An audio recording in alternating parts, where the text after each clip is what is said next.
Hi everyone, it's Nicola from the Puppy Nanny. Sorry I'm a little bit late today. I've just had to move location because the connection wasn't very good. So I've just had to come on and off a few times to try and make sure that that I've got an okay connection. So fingers crossed this will be okay. If it cuts out, I'll just come back again. So I was going to talk to you today about puppy manners. So I'm talking about kids and dogs and puppy manners. We'll start off with puppy manners because what I was thinking was a lot of it will apply to those of you with kids anyway, so it kind of ticks a few different boxes out.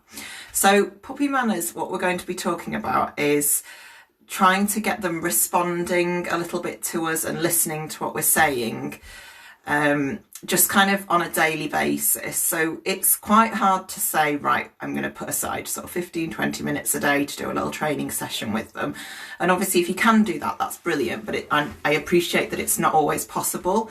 So what I'm going to do is I'm going to talk a little bit about how you can kind of incorporate your training into things that you're doing every day. Hi Paul, hello. So that you don't really realise you're doing some training with them. It becomes part of your routine.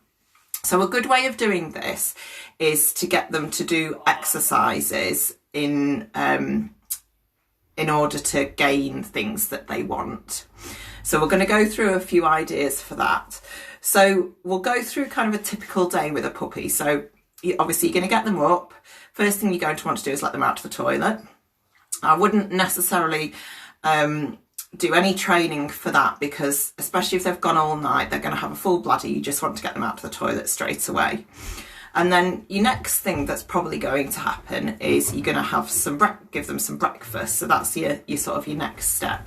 So this is where we can start to put some training in, so we can get them to do something in order to get their breakfast. The easiest thing to do is to get them to do a sit. So what you can do is you can put the food in the food bowl and take a piece of the food out of the food bowl, ask them to sit, give them that piece of food from the food bowl as a reward, and then whilst they're in the sit, then you can put the food bowl down on the ground.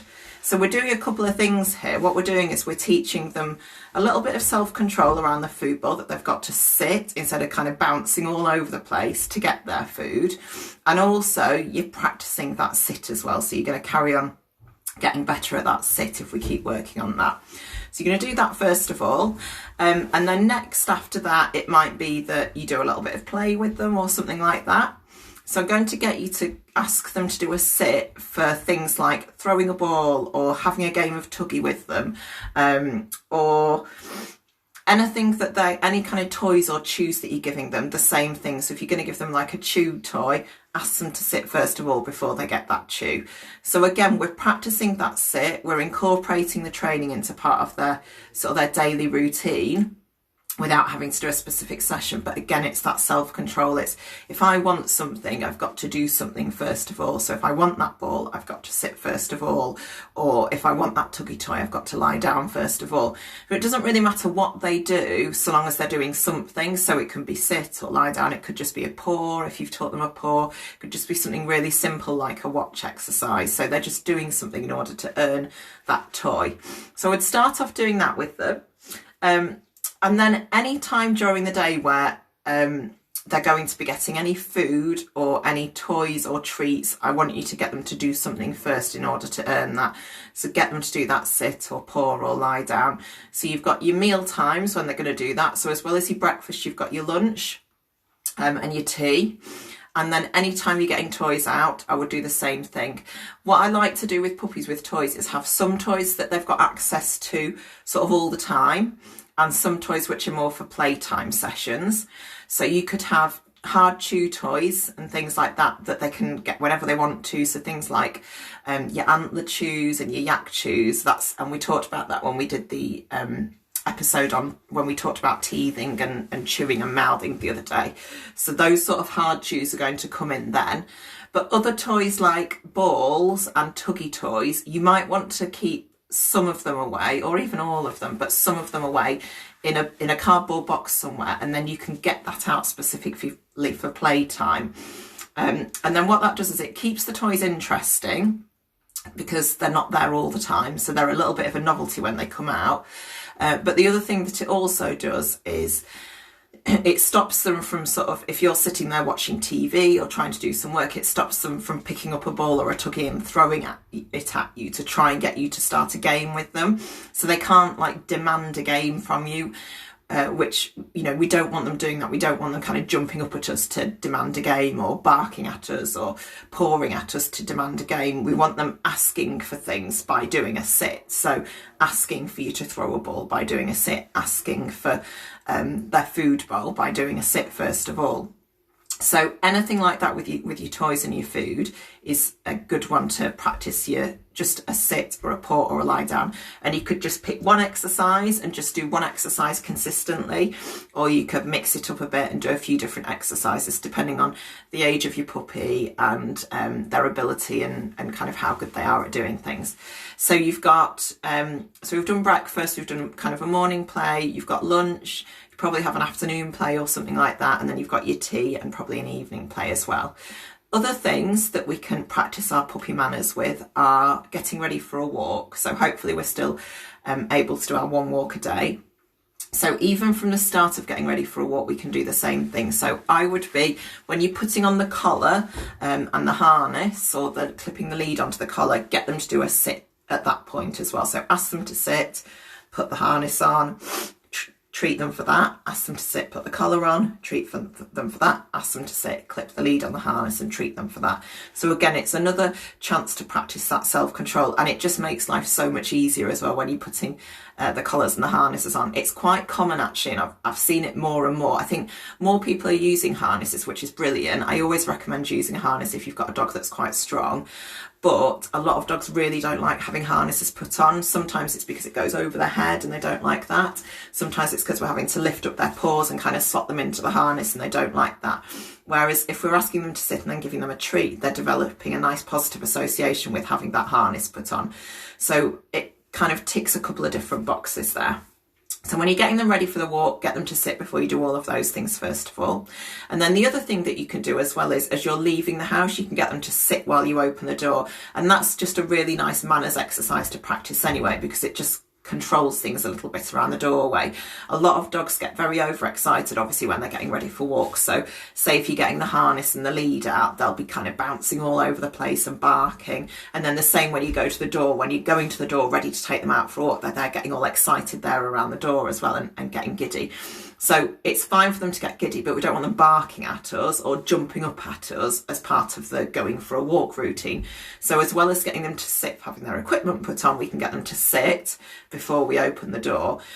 One of the easiest ways I think to do that is to teach them to do a sit on a mat. So just like it can be a towel, or it can be a blanket, or it could just be a doormat, but then that way you can put something by the door and ask them to sit on it first, treat them. So the first reward that they get is the treat, and then the second reward that we're following up with is that you open the door, and then they get to go through the door afterwards for their walk. So that's when you're getting ready for a walk. You can also make sure that you're practicing it on a walk as well. So it's going to be harder for them to listen to you and do something like a sit when they're out and about on a walk, just because it's much more distracting.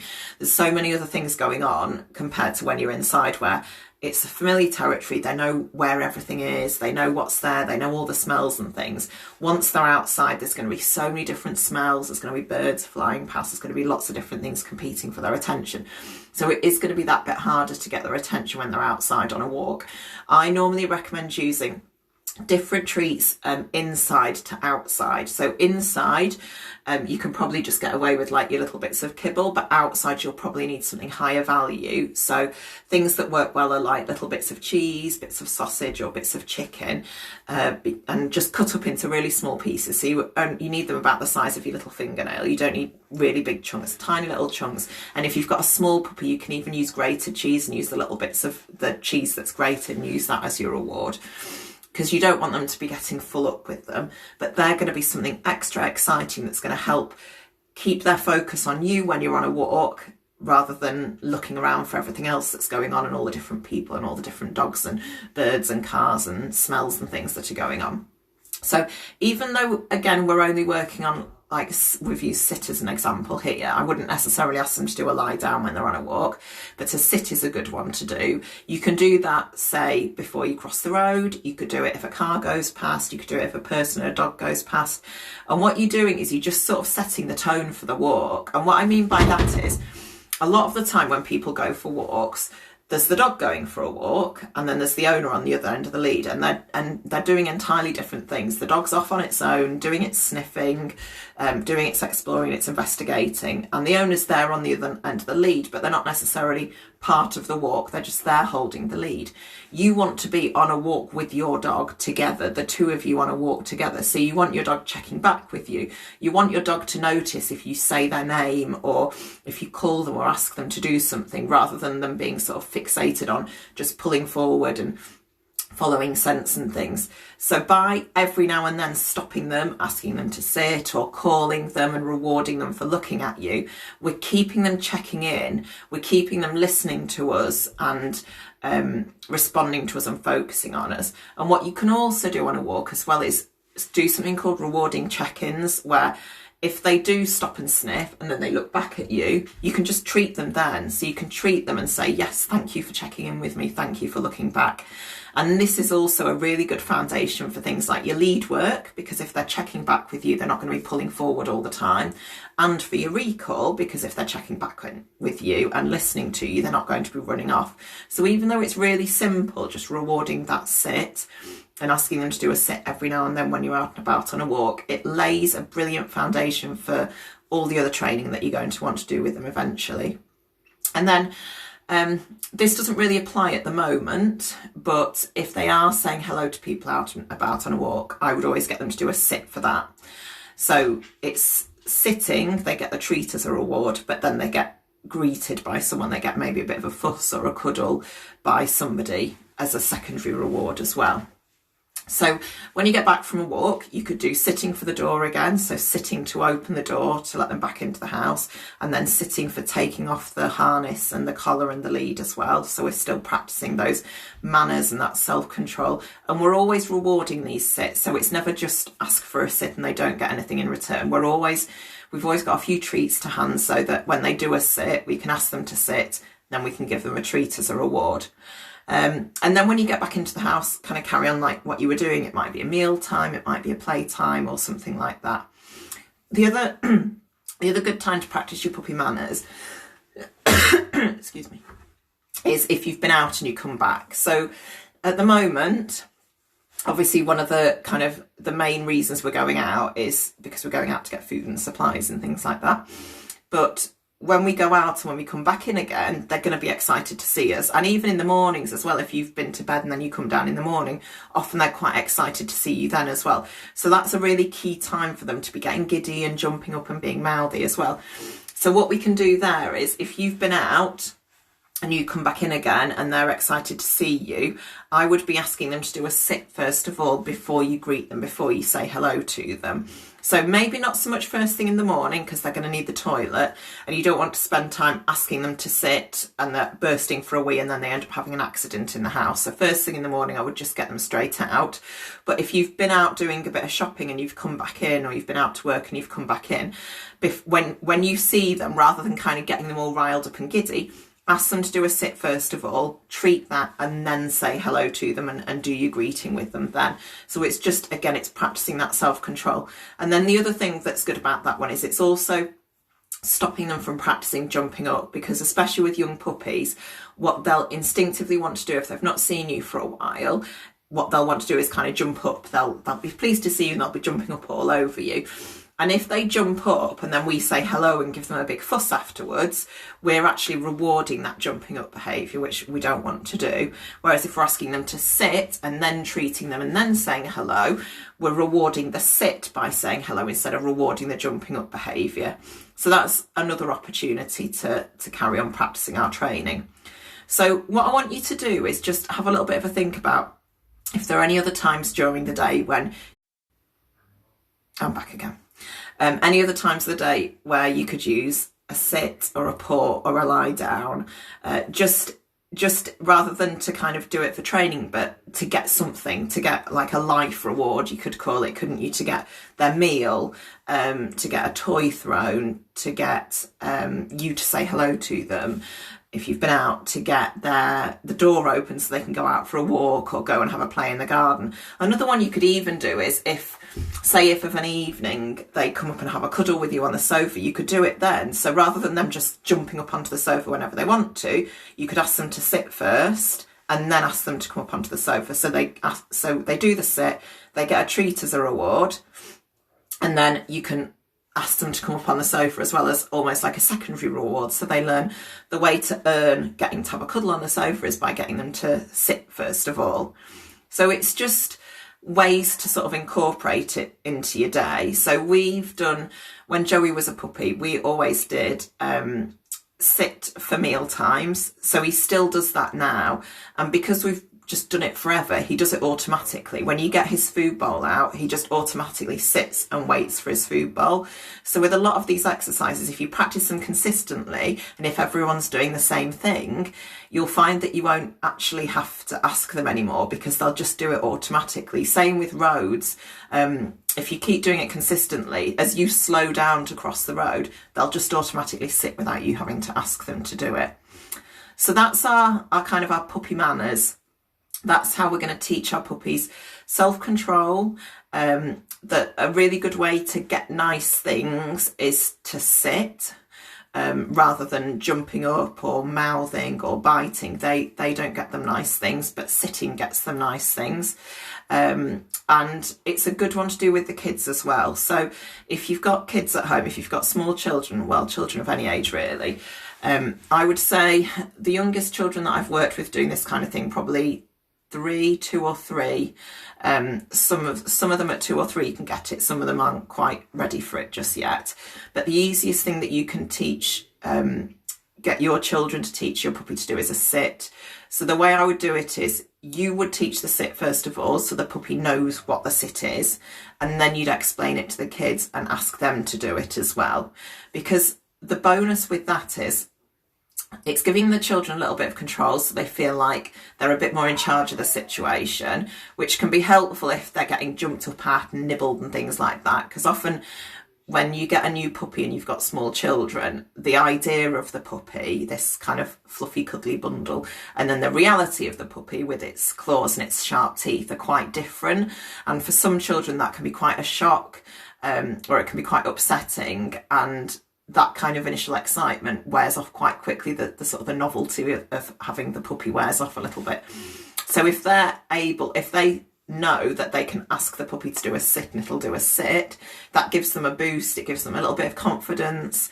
It helps that relationship between the kids and the puppy as well. One thing I would say is, however you teach your sit, a lot of people end up doing like a pointed finger as a hand signal for a sit. With children, I normally recommend not doing anything kind of sticking out as a hand signal. So what you could do is you could do something like folded arms. You can't really see them. Folded arms as your hand signal, for your kids to ask your puppy to do a sit. Or I worked with some clients recently where it was hand on the head. So hand on the head means the puppy sits. And what you're doing there is you're not waving anything in front of them. So with children, let me just angle this so I can kind of show you with my imaginary puppy. You're not going to be able to see them too close. But with children, they'll go sit, sit, sit, sit, and you'll find yourself doing it as well. And so it's this finger kind of waggling all over the place, and that is really irresistible for a puppy. They're going to want to jump up and they're going to want to snap that finger. So whereas with us, we're adults, we can do it a little bit more calmly and slowly and wait. Kids will waggle their fingers all over the place, and that's just asking to be chewed. So that's why, rather than doing pointed finger, I would normally do folded arms or hands on shoulders or hands on head instead.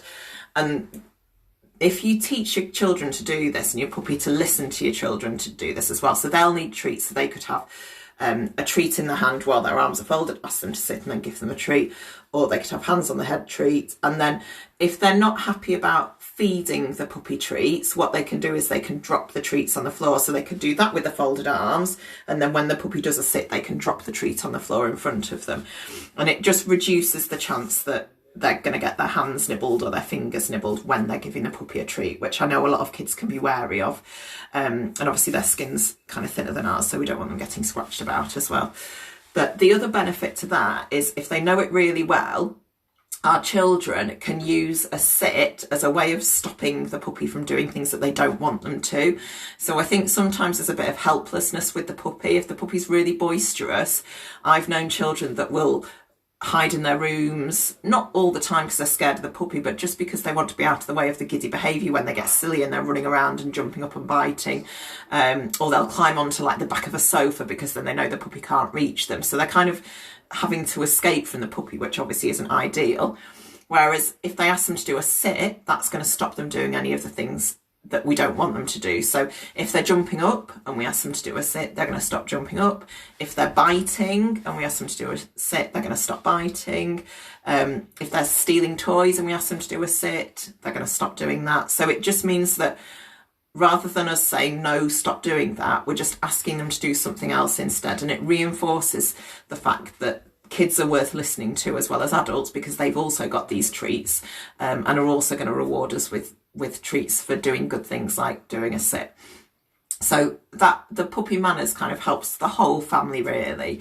It's a good way to start off your training because you're not having to think, oh, I've got this massive chunk of training to do every day. You can just incorporate it into your regular daily routine.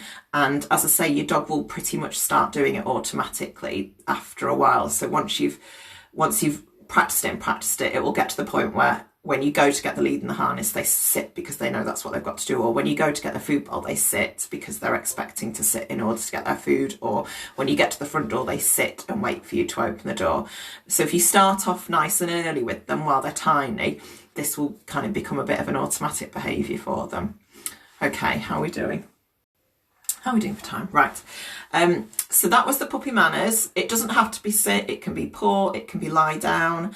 And yes, definitely get your children involved in teaching at least a sit, because that's going to help give them a bit more control and confidence. So before we finish off, does anyone have any questions for me? So it doesn't have to be about what we were talking about then. It can be about any of the things that we were talking about before. So it can be about your toilet training, your crate training, your mouthing and your biting, your socialisation type stuff, anything like that at all. Does anyone have any questions before we finish off? It doesn't look like any. Someone made a comment before, so I'm just going to go back to that. A really good tip when coming home. Yes. Yeah, get them to do a sit when you come home. And again, especially with kids as well. Okay, so I can't see any questions. So what I might do tomorrow, because we're on Tuesday, aren't we? What I might do tomorrow is I might introduce you to a little bit of clicker training, because I think that'll be a nice thing for you to be doing if you're stuck at home with your puppies. And then we can start, if they've got the hang of clicker training, then we could maybe do like some tricks and things with them as well as using it kind of for problem solving stuff. So I think we might start doing a little bit of that, because for things like, say for example, they're not jumping up, if we're teaching them not to jump up, using a clicker is a really good way of doing that. But as I always say, like if you've got any questions or if there's anything that I've not talked about that you'd like me to talk about, just pop a message in the group and I'll get back to you as soon as I can. Okay, I really hope that was helpful. Let me know how you get on. Take photos of your dogs sitting for their food bowls and sitting for the door and things like that. That would be great to see.